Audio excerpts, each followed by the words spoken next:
श्री हरिवंश प्रणाम। आज के भाव में आगे बढ़ें। आइए एक बार हरिनाम आश्रय कर लेते हैं।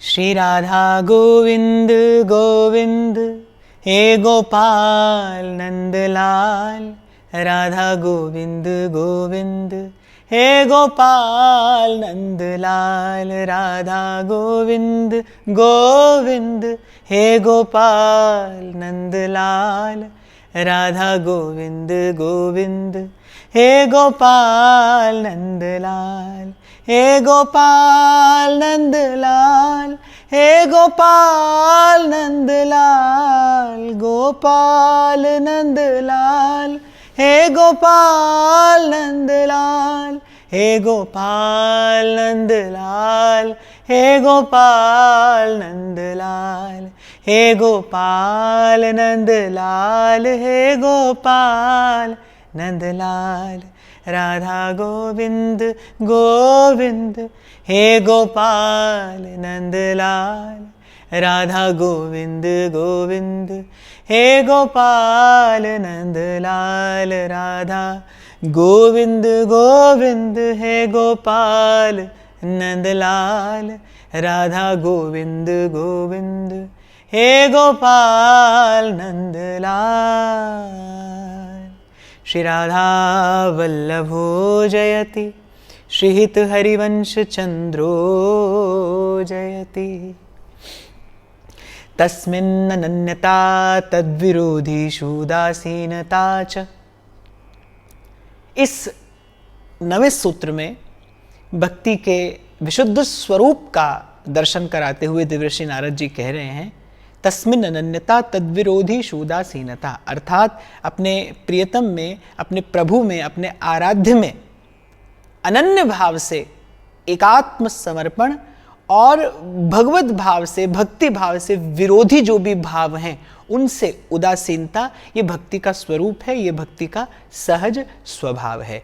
दशम सूत्र में नारद जी ने अनन्यता के स्वरूप को स्पष्ट किया। कल मैंने इसकी चर्चा की। अनन्यता अर्थात अन्याश्रयाणाम त्यागो अनन्यता, मनसा वाचा कर्मणा प्रभु के अतिरिक्त किसी का भी आश्रय ग्रहण न करना, ये अनन्यता है। अपने लोक के लिए, अपने परलोक के लिए, अपने स्वार्थ के लिए, अपने परमार्थ के लिए, अपने कल्याण के लिए जो सदा सर्वदा सर्वतो भावेन अपने इष्ट के, अपने आराध्य के श्री चरणों के प्रति शरणागत है, समर्पित है, इसका नाम अनन्यता है। एक छोटा सा भाव मैंने और निवेदन किया था कि संकीर्णता भी बिल्कुल अनन्यता के जैसी ही दिखाई पड़ती है। दूर से देखें तो अनन्यता और संकीर्णता एक जैसी दिखाई पड़ेगी, पर अनन्यता बड़ा स्वस्थ भाव है।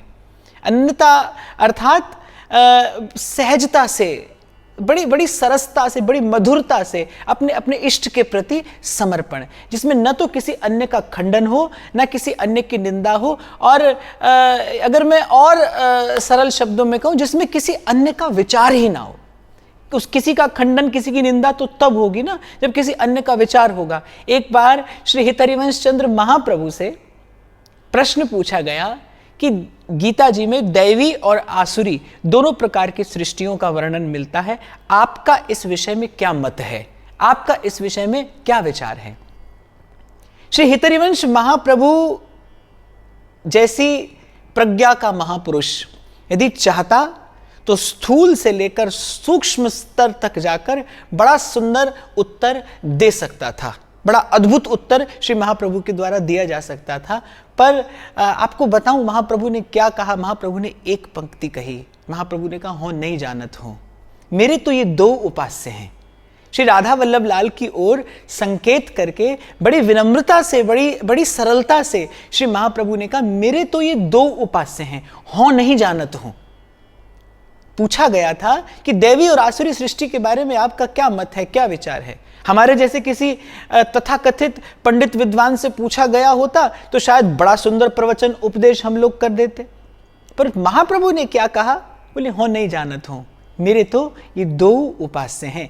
इनके विषय में कुछ जानना हो तो मैं विनम्र निवेदन करने का प्रयास कर सकता हूं, इनके अतिरिक्त मैं किसी को नहीं जानता। ये अनन्यता है। खंडन निंदा तब होती है ना जब उससे परिचय हो। अनन्य अर्थात जब आपके मन में, आपके चित्त में, आपकी वृत्तियों में, आपकी आत्मा तक आपके इष्ट के अतिरिक्त, आपके आराध्य के अतिरिक्त न तो किसी का चिंतन हो, न विचार हो। जैसे मीरा जी कहती हैं, मारा रे गिरिधर गोपाल दूसरा न कोया, मारा रे गिरिधर गोपाल दूसरा न कोया। दूसरा न कोई, दूसरा कोई है नहीं। जब किसी अन्य का अस्तित्व ना रहे, बड़ी सुंदर परिभाषा अनन्यता की श्री रामचरितमानस में मिलती है। सोई अनन्य जाके असी, मति न टरई हनुमंत, मैं सेवक सचराचर रूप राशि भगवंत। इसीलिए कल मैंने एक निवेदन किया था, अनन्यता खींच तान कर लाई नहीं जाती। होते होते गुरु द्वारा निर्दिष्ट मार्ग पर बड़ी श्रद्धा और विश्वास से चलते चलते एक दिन जीव भाव के इस शिखर जिसे अनन्यता कहते हैं वहां तक पहुंचता है। चलते चलते, होते होते, खिलते खिलते कली खिलती है, फिर ये पूर्ण भाव का जो पुष्प है ये प्रफुल्लित होता है। तो सहजता से, धीरे धीरे, अनुशासन से इस पथ पर आगे बढ़ते बढ़ते एक दिन ये स्थिति आती है जब नहीं रहता अपने इष्ट के अतिरिक्त कोई और। जित देखूं तित श्याममयी है। कबीर साहब ऐसा संकेत करते हैं ना, लाली मेरे लाल की जित देखूं तित लाल, लाली देखन मैं गई, मैं भी हो गई लाल। तो जब तक ये स्थिति न आए तब तक मनसा वाचा कर्मणा, प्रयास पूर्वक, प्रयत्न पूर्वक, प्रार्थना पूर्वक, पुरुषार्थ पूर्वक अपने इष्ट का आश्रय लेना, यही अनन्यता है। पर साथ में व्यास जी एक बड़ा सुंदर संकेत करते हैं, बड़ा महत्वपूर्ण है, मुझे निवेदन करना चाहिए। व्यास जी कहते हैं, जल सींचत है मूल में और वृक्ष लगावे आग।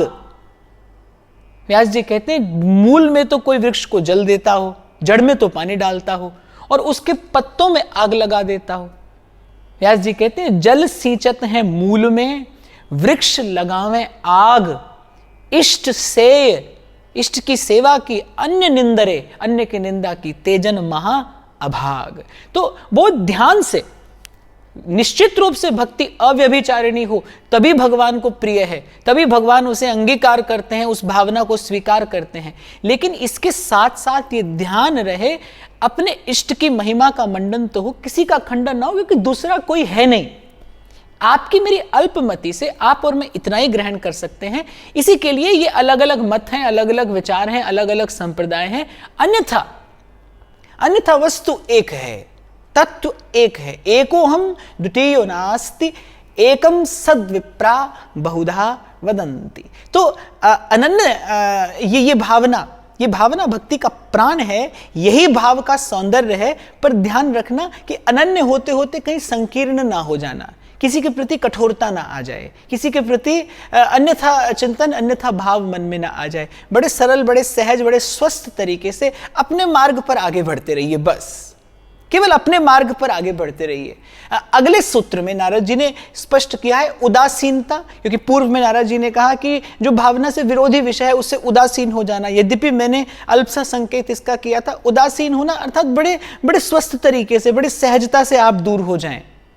It's like maintaining a healthy distance, बिना निंदा किए, बिना खंडन किए, बिना कोई दुराग्रह किसी के प्रति मन में रखे, बिना कोई कठोर या कुटिल विचार मन में किसी के प्रति रखे, बस उससे दूर हो जाना, यही बुद्धिमानी है। आपको एक बात बताऊं, प्रेम का संबंध गाढ़ा होता है, क्रोध का संबंध भी, घृणा का संबंध भी उतना ही गाढ़ा होता है और कभी कभी उससे अधिक प्रगाढ़ हो जाता है। ध्यान दीजिएगा, किसी के प्रति आपके मन में क्रोध, घृणा, निंदा, द्वेष, असूया, मात्सर्य, ऐसा भाव आपके मन में जन्म ना ले ले। अनन्य होते होते कहीं आप किसी के विरोधी ना बन बैठें।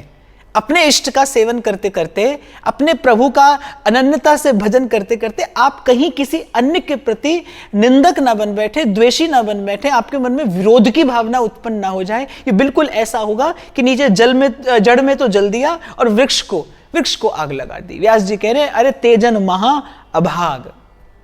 इसीलिए कबीर साहब ने कहा, भैया रे मन संभल संभल पग धरिए, रे मन संभल संभल पग धरिए। हौले हौले, धीरे धीरे, रे मना धीरे सब कुछ हुए। आज हम चर्चा करेंगे एकादश सूत्र की। 10वें सूत्र में नारद जी ने स्पष्ट किया अनन्यता क्या है, कैसी होनी चाहिए, और एकादश सूत्र में नारद जी स्पष्ट करेंगे उदासीनता से उनका क्या तात्पर्य है। क्योंकि जैसा मैंने आपको निवेदन किया, जितना अनन्यता को समझ लेना आवश्यक है, उतना ही उस उदासीनता को समझ लेना भी आवश्यक है। और मुझे तो लगता है कि जैसे विधि होती है और फिर निषेध होता है, there are some dos, there are some don'ts, और दोनों को समझ लेना बहुत आवश्यक है। पर भक्ति एक सुविधा देती है, जिसका स्पष्टीकरण, जिसका उल्लेख नारद जी इस एकादश सूत्र में कर रहे हैं। और एकादश सूत्र क्या है? लोके वेदेषु तद अनुकूलाचरणम तद विरोधिषु उदासीनता। इस एकादश सूत्र में नारद जी ने स्पष्ट किया है उदासीनता क्या है। लोके वेदेषु तदनुकूलाचरणम तद विरोधिषु उदासीनता। नारद जी कहते हैं कि जैसा मैं कई बार आपसे कहता हूं, संसार को छोड़ने में अपनी ऊर्जा, अपनी शक्ति, अपना समय न लगाइए। वही ऊर्जा, वही शक्ति, वही समय प्रभु को पकड़ने में लगाइए। एक छोटी सी घटना मुझे स्मरण आ रही है, कई बार आपके साथ चर्चा हुई, पर आपको थोड़ा और स्पष्ट हो जाए कि मैं क्या निवेदन करना चाह रहा हूं। श्रीमद् वल्लभाचार्य से श्री सूरदास जी का प्रथम मिलन होता है। सूरदास जी के स्वर माधुर्य की, उनकी गान विद्या की बड़ी प्रशस्ति वल्लभाचार्य ने सुनी है। वो कहते हैं कि कुछ गाकर सुनाओ। सूरदास गाने लगते हैं, मौसम कौन कुटिल खलकामी, हों सब पतितन को नायक, हों सब पतितन को राजा। वो दैन्य के वशीभूत होकर बार बार अपना अवगुण गिनाने लगते हैं। वल्लभाचार्य कहते हैं, अरे जिस वाणी से अपना अवगुण गाता है, उस वाणी से प्रभु का गुण गाना। अपना अवगुण गाने से क्या लाभ होगा? प्रभु का गुण गाने से अपना अवगुण दूर हो जाएगा। अर्थात अपना समय, अपनी शक्ति, अपनी ऊर्जा संसार को छोड़ने की बजाय प्रभु को पकड़ने में लगाइए। इसी का उल्लेख नारद जी एकादश सूत्र में कहते हैं। नारद जी ने कहा उदासीनता क्या है? बोले उदासीनता भी अनन्यता की भांति खींच कर नहीं लाई जाएगी, ये भी जीवन में सहज आती है। जैसे ध्रुवदास जी ने कहा, रस बल छुटे जो विषय रस तब पावे विश्राम। देखो दो मार्ग हैं, एक कहता है पहले छोड़ो फिर साधन करो, पर भक्ति कहती है कि आप मेरा साधन जहां हो, जैसे हो, जिस अवस्था में हो, वहीं से आरंभ करो। जो मैं आपसे सदा बड़े भावपूर्ण शब्दों में कहता हूं कि आप हरि नाम का, आप भगवत भाव का आश्रय लीजिए। आपके जीवन में जो आवश्यक होगा रह जाएगा, जो अनावश्यक होगा वो भक्ति महारानी की कृपा से स्वतः छट जाएगा, स्वतः हट जाएगा, वो स्वतः दूर हो जाएगा। बस नारद जी ने इस एकादश सूत्र में यही कहा है कि आप शास्त्र के, अपने गुरुजनों के अनुशासन में रहिए। आप उनके द्वारा कहे गए तथ्यों को, उनके द्वारा कहे गए विचारों को, उनके द्वारा कहे गए सूत्रों को, सिद्धांतों को जीवन में धारण करने का प्रयास करिए। गुरु ने जो कहा है वो करिए, बस आप करिए। किसी को छांटने का, किसी को हटाने का प्रयास आप ना करिए, वो भक्ति करेगी, वो भक्ति करेगी। आप केवल अनुकूल आचरण करिए। देखो अन्य मार्गों पर भक्ति की विशेषता क्या है? अन्य मार्गों पर विधि भी है और निषेध भी है। अर्थात कुछ आपको करना भी है और कुछ आपको नहीं भी करना है। आपको करने में भी अपनी ऊर्जा लगानी है, नहीं करने में भी अपनी ऊर्जा लगानी है। आज मैं केवल इसी एक सूत्र को निवेदन करूंगा, बहुत ध्यान से सुनना, बड़ा महत्वपूर्ण है कि भक्ति के अतिरिक्त जो भी मार्ग हैं, जो भी पद्धतियां हैं उपासना की, उसमें विधि भी है और निषेध भी है। आपको यह भी ध्यान रखना है कि आपको क्या करना है, आपको यह भी ध्यान रखना है आपको क्या नहीं करना है।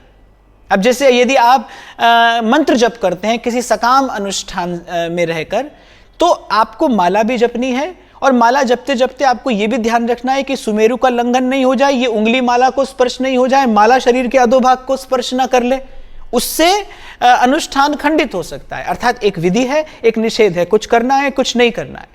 भक्ति के अतिरिक्त जितने भी मार्ग हैं सब में यही व्यवस्था है। एक भक्ति ऐसी है जो कहती है आपको केवल करना है, जो नहीं करना है वो मैं स्वयं रोक लूंगी, क्योंकि निरोध रूपत्वात्, भक्ति निरोध स्वरूपा है। जो अष्टम सूत्र में नारद जी ने स्पष्ट किया, सान कामय माना निरोध रूपत्वात्, जो नहीं करना है उसे भक्ति अपनी कृपा से, अपने बल से रोक लेती है। आपको केवल करने की ओर अपना ध्यान लगाना है। इसीलिए विधि निषेध नहीं, भक्ति में विधि निषेध नहीं है, भक्ति में केवल आपको करना है। भक्ति में केवल आपको सर्वतोभावेन एकाग्र होकर, दत्तचित्त होकर, रिक्त चित्त होकर केवल आपको प्रभु का स्मरण करना है, उनकी लीला कथा का श्रवण करना है, उनके गुणों का कीर्तन करना है, उनका सेवन करना है, उनको भजन करना है। जो नहीं करना है उसका निषेध, उसका निरोध भक्ति के बल से, भक्ति की कृपा से, भक्ति की शक्ति से सहज हो जाता है। तो इस एकादश सूत्र में नारद जी ने कहा, लोके वेदेषु तदनुकूलाचरणम तद विरोधिषु उदासीनता, अर्थात लोक के, वेद के, शास्त्र के, और मैं और सरल करके कह दूं अपने गुरुजनों के कहे अनुसार जो करता है। सुधर्म बोधिनी कहती है ना, कृपा कृपा सब कोई कहे, कृपा पात्र नहीं कोई, कृपा पात्र सोई जानिए जो आज्ञावर्ती होए। जो गुरु की आज्ञा में है, जो गुरु के निर्देश में रहता है, जो गुरु के अनुशासन में रहता है, उसे केवल करना है, उससे निषिद्ध कर्म होता ही नहीं। मैं बड़े विश्वास से आपको आज फिर कहता हूं, यदि आपने केवल एक वाचिक समर्पण भी किया है प्रभु के प्रति कि प्रभु मैं आपका हूं, आपकी शरण में हूं। अरे भगवान अपने मुख से कहते हैं, जो सभीत आवा सरनाई, राखों ताहि प्राण की नाई। भगवान कह रहे हैं, जो माया से भयभीत होकर मेरी शरण में आता है ना, उसे तो मैं अपने प्राणों के समान रखता हूं। जो सभीत आवा सरनाई, राखहूं ताहि प्राण की नाई। ये भगवान का श्रीमुख वाक्य है, जिसका वाचिक भी समर्पण होता है प्रभु के प्रति कि प्रभु मैं आपका हूं, मैं निर्बल हूं। सुनेरी मैंने निर्बल के बलराम, सुनेरी मैंने निर्बल के बलराम। इस भाव का आश्रय लेकर जो कहता है प्रभु से, प्रभु मैं आपका हूं, आपकी शरण में हूं, मैं निर्बल हूं, मैं किसी भी प्रकार से आपकी माया से अपना रक्षण करने में समर्थ नहीं हूं, मैं दुर्गुणों से स्वयं को दूर रखने में समर्थ नहीं हूं, मैं तो आपकी शरण हूं, आपकी शरणागत हूं। इसका ऐसा वाचिक समर्पण भी होता है ना, प्रभु उससे, भक्ति उससे निषिद्ध कर्म नहीं होने देती। प्रभु आकर हाथ पकड़ लेते हैं, मन चला भी जाए तो भी प्रभु की कृपा से, प्रभु के कृपा बल से, प्रभु की कृपा का जो पवन बहता है उसकी कृपा से मन फिर आकर प्रभु के चरणों के सन्मुख हो ही जाता है। तो नारद जी कहते हैं भक्ति की यही महिमा है, भक्ति की यही गरिमा है, भक्ति का यही प्रभाव और प्रताप है कि आपको केवल करना है। निषिद्ध का निरोध भक्ति की कृपा से स्वतः होता चला जाएगा। आप केवल सीधे सीधे हरि भजिए।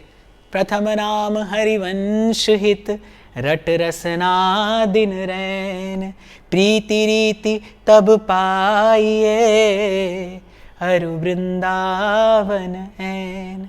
आपको एक छोटा सा उदाहरण देता हूं, साधारण सा उदाहरण है, पर आपको और स्पष्ट हो जाएगा। बहुत किसी बड़े व्यक्ति के घर जाकर अगर आप देखें ना, तो उसके घर में जो सहयोगी होते हैं, नौकर शब्द मुझे अच्छा नहीं लगता, मुझे सहयोगी शब्द अच्छा लगता है। तो किसी बहुत बड़े व्यक्ति के घर जाकर अगर आप उसके सहयोगियों को देखें ना, तो वो भी बड़े साफ सुथरे सधे हुए वस्त्रों में आपको मिलेंगे। There will be a uniform even for them too. एक बड़ा व्यक्ति भी अपने सहयोगी का, अपने सेवक का इतना ध्यान रखता है कि भाई वो स्वस्थ रहे, सुव्यवस्थित रहे और सुरक्षित रहे। तो एक बार यदि भाव से प्रभु के चरणों की शरणागति स्वीकार कर ली जाए, एक बार यदि प्रभु के चरणों का कैंकर्य, उनकी सेवा का भाव यदि जीवन में आ जाए, तो जाके राम धनी वहाँ को काहे की कमी। मुझे स्मरण आ गए गुरु साहेब के शब्द, हो जाको मीत साजन है समिया, तिस जन को कहो काकी कमिया।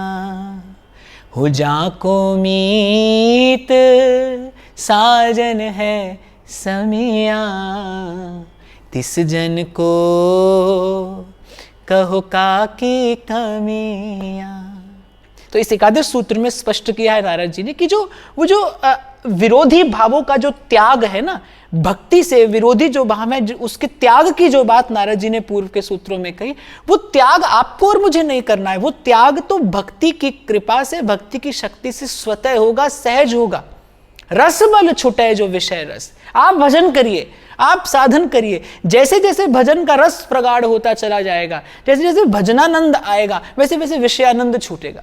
आप विषयानंद छोड़ेंगे, आप पहले ये कहें कि पहले विषयानंद छूटे फिर भजन का रस मिले, ऐसा नहीं होगा।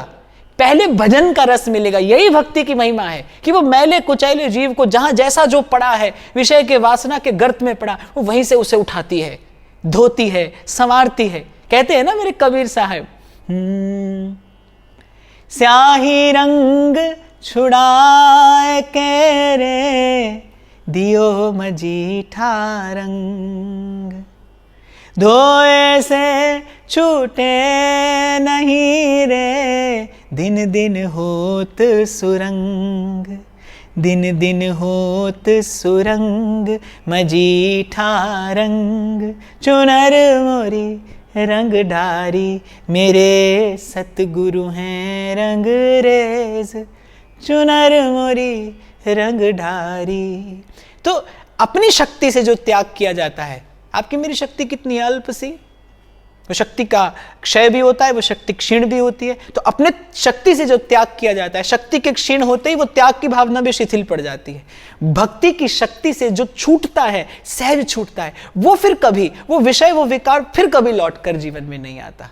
तो एकादश सूत्र नारद जी स्पष्ट करते हैं कि लोके वेदेषु तदनुकूलाचरणम तद विरोधिषु उदासीनता। अनुकूल आचरण करिए, जो विरोधी भाव है वो स्वतः सहज प्रभु की कृपा से, भक्ति की शक्ति से निरोध हो जाएगा, उसका निषेध हो जाएगा, उसका सहजता से छूटता चला जाएगा। संसार मन रंगता चला जाएगा प्रभु के प्रेम रंग में। विचार करते रहिएगा। जय जय श्री हरिवंश। प्रणाम।